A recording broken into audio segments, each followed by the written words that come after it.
Today I'm going to make something which all of us by default love stocking in our kitchen pantries.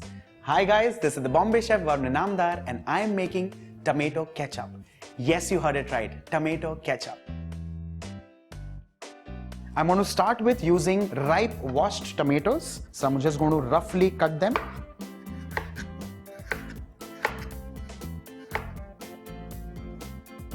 I'm now transferring this into a pressure cooker.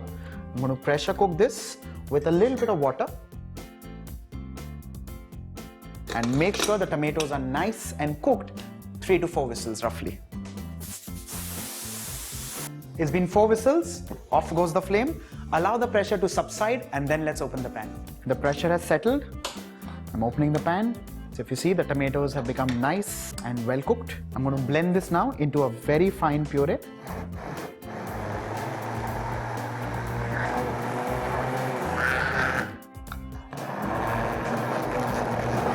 Well, the mixture is piping hot. I'm using a hand blender because I'm doing it in the same pan. Well, if you do not have this and you intend to do it in a blender or in a mixer, make sure this mixture is well cooled.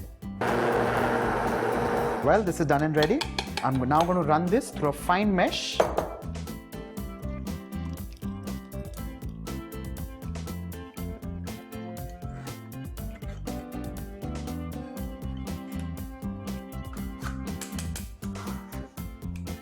The puree is ready. Let's start cooking.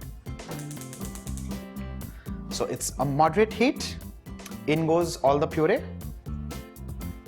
I'm adding in some brown sugar. Well, traditionally they use white sugar. Just to make it healthy and home style, I'm using brown sugar.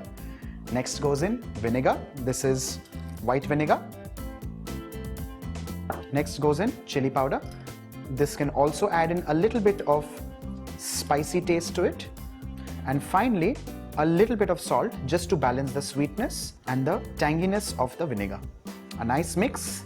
I'm going to let this continue cooking and bubbling for the next 15 to 20 minutes till it becomes nice and thick.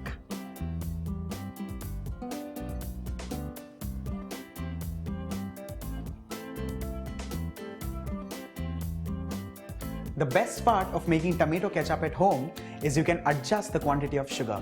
Well, this one is exactly or much similar to the one that you get it in ready bottles. Well, you can reduce the sugar to make it into a home style tomato ketchup.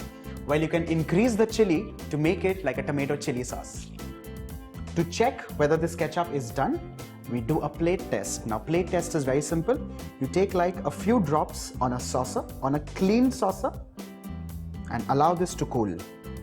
Well, I'm just swirling it on the plate so that it cools. I'm now going to tilt the saucer. If you do not see any liquid or any water with an under trail, that means the ketchup is done and ready. Time is now to put this off and allow this to cool down to room temperature.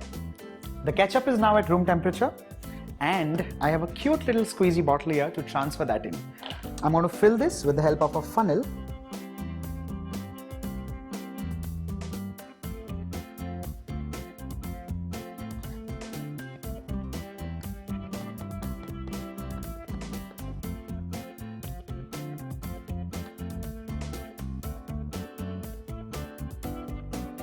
Well, this is my homemade tomato ketchup with a good shelf life of 3 months.